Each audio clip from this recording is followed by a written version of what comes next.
Here we are again. I'm Jeff Schwartz, and this is our Schwartz Performance September 2024 shop update video. Let's see what we got going on in the shop this month. As you can see, this 64 Jag Mark II is on the ground now. It has been running and driving around. We did haul it up to Minnesota last weekend for a car show at a church in Minnetrista, Minnesota, and it's back here to get the final work done before going to upholstery to finish up the interior. Can't wait to see this one out of here and in the owner's hands. As you can see, the 54 Studebaker here is also on the ground and is ready to be driven and dialed in. It also needs some final interior touches. The seats are in there, but the rest of the interior still needs to be done. So, as you know, this is one of my favorite cars in the shop right now, and I have a 53 Studebaker in the back there that is same body style as this one. I'm thinking of doing the same thing. What would you think if I did that and painted it Ferrari red? Leave your comments in the comments below. And here we have another one on the ground and running and driving, the 66 Chevy II Nova with the 1,000 horsepower Wagner engine.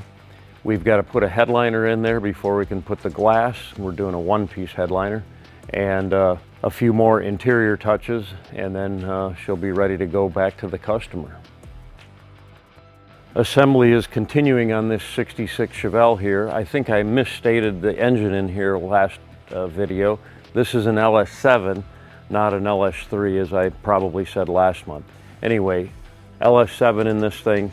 This thing should be a real rocket ship. As you can see, we've stripped down this 65 Barracuda body in preparation for media blasting. In taking all the trim and so forth off and the windows out, we found a lot of pine needles and cedar needles underneath the chrome trim. That stuff is very acidic, so it'll be interesting to see what we have once this is blasted. Typically, when pine needles get wedged into certain areas, it accelerates the rusting process. So let's keep our fingers crossed that this one isn't too badly damaged. There's no real surprises that have appeared since we disassembled everything. So we'll have to wait and see what it looks like when it comes back for media blasting. You can also see we have fabricated the chassis for that. We had 3D scanned this and just verified that it was the same as the other A-body Mopars. It is in fact the same, other than a shorter wheelbase. So it's just a slight modification to our existing Mopar A-body chassis. Here we have it here, and the parts in the bin there, getting ready to test fit everything, and then it'll get powder coated. This one also, incidentally, is going to be Hellcat powered. This Hellephant powered 1970 Charger is also getting closer to the finish line. We've had it fired up and we will be driving it next month. This thing is going to be really awesome, and it sounds excellent.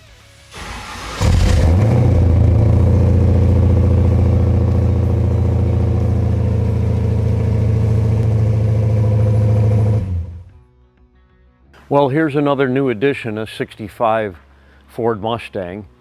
It's coming in for a G-Machine chassis install, and this one has a 500 plus horsepower small block Ford in it. I understand there's quite a story behind the history of this car, and hopefully I'll be able to share some of that with you next month. Work is continuing on this 69 Roadrunner. We've now got the powder coated chassis in there and the Ray Barton gigantic Hemi engine. This is the G-Machine chassis for the 57 Chevy that we've been working on, the red one. And we've got the chassis completely powder coated and back reassembled, along with the low profile Hogan's billet intake manifold on this 632 Chevy. We've done this in order to fit it under the hood. What a beautiful piece of craftsmanship here. Anyway, next month video, the body should be on and hopefully it'll be running. This is the 55 Chevy that's getting this radical small block. We did get the special spread port cylinder heads and tall deck block here, along with a couple oil pans, and we will be fabricating the headers and exhaust system for it. So we got this stuff here. We will be putting that in the engine next week and begin all the fab work on the exhaust and continue on with this project. We're still working on this first gen Camaro, installing all of the necessary tidbits to make it a running and driving car. I think the last thing we were working on was parking brake stuff. This is the wide body twin turbo Monza, and we are fabricating front and rear spoilers out of metal rather than this molded plastic that gets all wavy and so forth. It's actually like a urethane, and it's a soft type of plastic, and when the sun hits it and over time it gets all wavy and it looks horrible. So we'll do metal, that way we can have nice straight body work on this car. This is the front spoiler on this Chevy Monza. We basically took the same exact shape of the original and extended it down longer in the front to get more air to go up through the radiator. The top profile where it meets the fender is the exact same shape as the original, and we've just added some depth on the front, which had to be carried into the side slightly as well. This is the '64 Ford Galaxie chassis that we had mocked up in the car previously, and we were doing that so that we could utilize as much as the original twin turbo system for the 390 V8 in there as possible without having to, fabricate all new. So we were able to save almost all of the engine bay plumbing. However, because the frame is different, we had to refabricate the exhaust essentially from the engine to the back of the car. So we've done that now. The chassis came out, we've final welded everything, and this will be going out to powder coat next week, and then it'll come back and get assembled and put back in the car. And further progress of getting the car done and on the road. Well, we've been able to do a few things on our Hellcat powered 79 Vette shop car that we're calling HellVette. I cut the hole in the hood to clear the blower.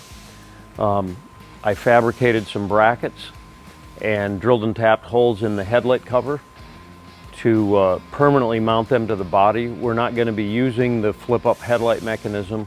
We were able to pull the large steel bar that's a vacuum reservoir out of there, as well as all the heavy die-cast components for the flip-up mechanism.